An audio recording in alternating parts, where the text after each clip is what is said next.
Hi, welcome to gynae talks by doctor Heera.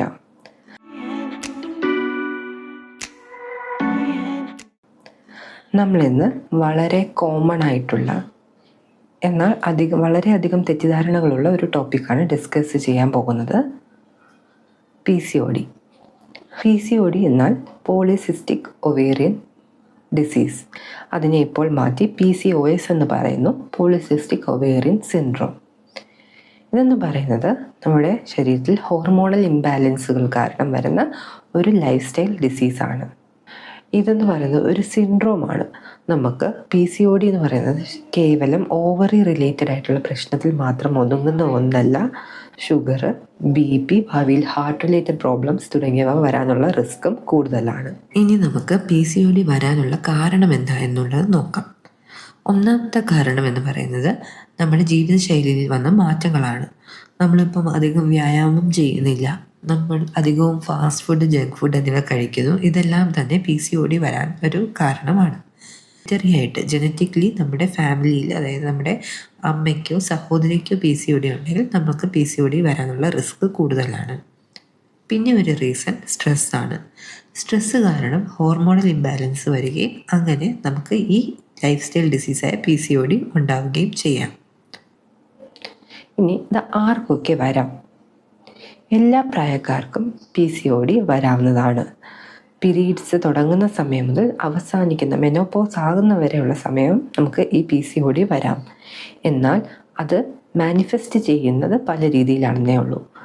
ഇനി നിങ്ങൾക്ക് PCOD ഉണ്ടോ എന്നുള്ളത് എങ്ങനെ ഡയഗ്നോസ് ചെയ്യാം? നിങ്ങൾക്ക് ഇറഗുലർ പീരീഡ്സ് ഉണ്ടെങ്കിൽ, അല്ലെങ്കിൽ നിങ്ങളുടെ ശരീരത്തിൽ ടെസ്റ്റോസ്റ്റിറോണിൻ്റെ അളവ് കൂടുതൽ, അതെങ്ങനെ അറിയാം? അമിതമായ രോമ വളർച്ച, അമിതവണ്ണം എന്നിവ ഉണ്ടെങ്കിൽ, അല്ലെങ്കിൽ നിങ്ങൾക്ക് സ്കാൻ ചെയ്തപ്പോൾ ഓവറീസിൽ ഒരു PCO പാറ്റേൺ ഉണ്ടെങ്കിൽ, ഇവ മൂന്നിൽ ഏതെങ്കിലും രണ്ടെണ്ണം ഉണ്ടെങ്കിൽ നിങ്ങൾക്ക് PCOD ആണ്. വളരെയധികം കോമൺ ആയിട്ടുള്ള ഒരു ഡൗട്ടാണ്, PCOD നമുക്ക് ട്രീറ്റ് ചെയ്ത് കംപ്ലീറ്റ്ലി മാറ്റാൻ കഴിയുമോ? ഞാൻ പറഞ്ഞതുപോലെ ഇതൊരു ലൈഫ് സ്റ്റൈൽ ഡിസീസാണ്. നമുക്ക് ഷുഗറും BPയും എല്ലാം ഒരു ലൈഫ് സ്റ്റൈൽ ഡിസീസാണ്. അത് നമുക്ക് കൺട്രോൾ ചെയ്ത് നിർത്താൻ മാത്രമേ സാധ്യമാവുള്ളൂ. അതുപോലെ PCODയും നമുക്ക് കൺട്രോൾ ചെയ്ത് നിർത്താൻ കഴിയുന്ന ഒരെണ്ണമാണ്. ഇനി നമുക്ക് ഇത് എങ്ങനെ കൺട്രോൾ ചെയ്യാം എന്നുള്ളത് നോക്കാം. ഒന്നാമത്തെ തന്നെ ഡയറ്റ്, രണ്ടാമത്തെ exercise, adequate sleep and stress free. ഈ 4 പോയിൻറ്റ്സാണ് നമുക്ക് ശ്രദ്ധിക്കേണ്ടത്. ആദ്യമേ ഡയറ്റ് നോക്കാം.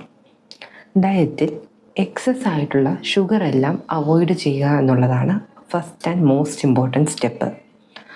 എക്സസ് ഷുഗർ എന്ന് പറയുമ്പോൾ നമ്മൾ ബേക്കറി ഐറ്റംസ്, ഫ്രൈഡ് ഐറ്റംസ്, അതേപോലെ തന്നെ ഡ്രിങ്ക്, പാക്കറ്റിൽ വരുന്ന ജ്യൂസസ്, കൊക്കക്കോള അതുപോലെയുള്ള ജ്യൂസുകൾ, അല്ലാതെയുള്ള ജ്യൂസുകൾ, ഇവയെല്ലാം തന്നെ നമുക്ക് അവോയ്ഡ് ചെയ്യണം. പിന്നെ ഉള്ളത് കാർബോഹൈഡ്രേറ്റ് കുറയ്ക്കുക.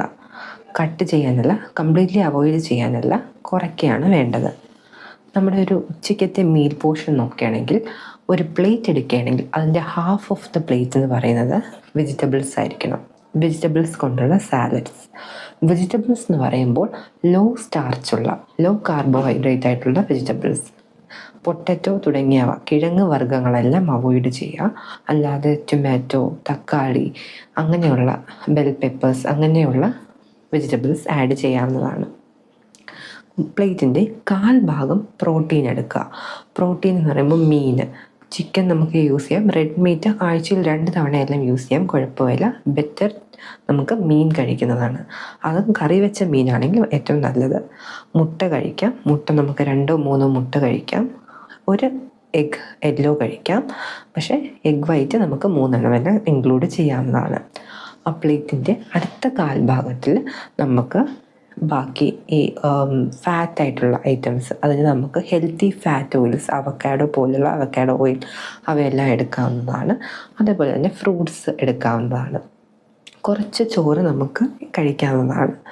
ഫ്രൂട്ട്സ് എടുക്കുമ്പോൾ തന്നെ നമ്മളെപ്പോഴും ശ്രദ്ധിക്കേണ്ടത് ലോ ഗ്ലൈസീമിക് ഇൻഡെക്സ് ഉള്ള ഫ്രൂട്ട്സ് കഴിക്കാൻ ശ്രദ്ധിക്കുക. ലോ ഗ്ലൈസീമിക് ഇൻഡെക്സ് എന്ന് വെച്ചാൽ നമ്മൾ ഫുഡ് കഴിക്കുമ്പോൾ നമ്മുടെ ബ്ലഡിലോട്ട് ആ ഫുഡിൽ നിന്ന് ഗ്ലൂക്കോസ് എൻ്റർ ആവുന്ന എമൗണ്ട് കുറവുള്ള ഫ്രൂട്ട്സ് എന്ന് പറയുമ്പോൾ ആപ്പിൾ, മധുരം കുറഞ്ഞ പുളിപ്പുള്ള ഫ്രൂട്ടുകൾ, ആപ്പിൾ കഴിക്കാം, മുന്തിരി കഴിക്കാം, ഓറഞ്ച് കഴിക്കാം. ഹൈ ഗ്ലൈസീമിക് ഇൻഡെക്സ് ഉള്ള ഫ്രൂട്ട്സാണ് വാട്ടർമെലൺ, പപ്പായ, ജാക്ക് ഫ്രൂട്ട്, പഴുത്ത മാങ്ങ, ഇവയെല്ലാം തന്നെ അവോയ്ഡ് ചെയ്യേണ്ടതാണ്. ഇനി രണ്ടാമത്തെ മെയിൻ കാര്യം, നമുക്ക് എഡ്യൂക്കേറ്റ് ആയിട്ടുള്ള ഒരു എക്സസൈസ് വേണം. നമ്മൾ എന്ത് ചെയ്യുന്നു ഇതിലെല്ലാം കൺസിസ്റ്റൻസിയാണ് കാര്യം. നമ്മൾ എന്ത് ചെയ്താലും അതിനെ നമ്മൾ ദീർഘകാലം ചെയ്യാൻ കഴിയുകയാണെങ്കിൽ നമുക്ക് ഫലമുണ്ടാകുന്നതാണ്.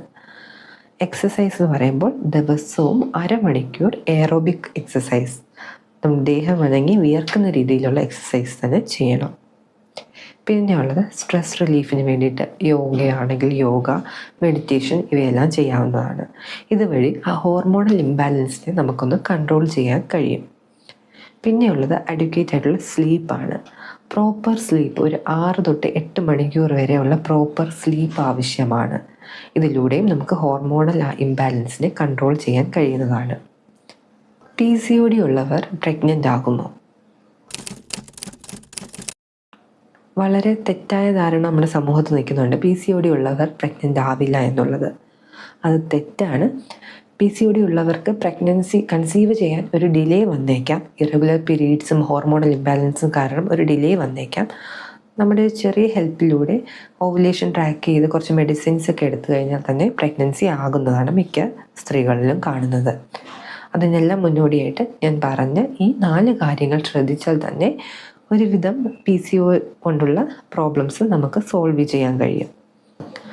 സോ PCOD എന്ന ഒരു കണ്ടീഷനെ നമ്മൾ ഭയക്കേണ്ട കാര്യം ഒന്നും തന്നെയില്ല. PCOD നമുക്ക് മാനേജ് ചെയ്യാൻ കഴിയുന്നതാണ്. നമ്മൾ ചെയ്യുന്ന ഈ 4 കാര്യങ്ങൾ, diet, exercise, stress relief, proper sleep, ഇവ 4ഉം നമ്മൾ കൺസിസ്റ്റൻറ്റ്ലി ചെയ്ത് കഴിഞ്ഞാൽ നമുക്ക് ഉറപ്പായിട്ടും നമുക്ക് PCOSനെ നമ്മുടെ പരിധിയിൽ നിർത്താൻ കഴിയും.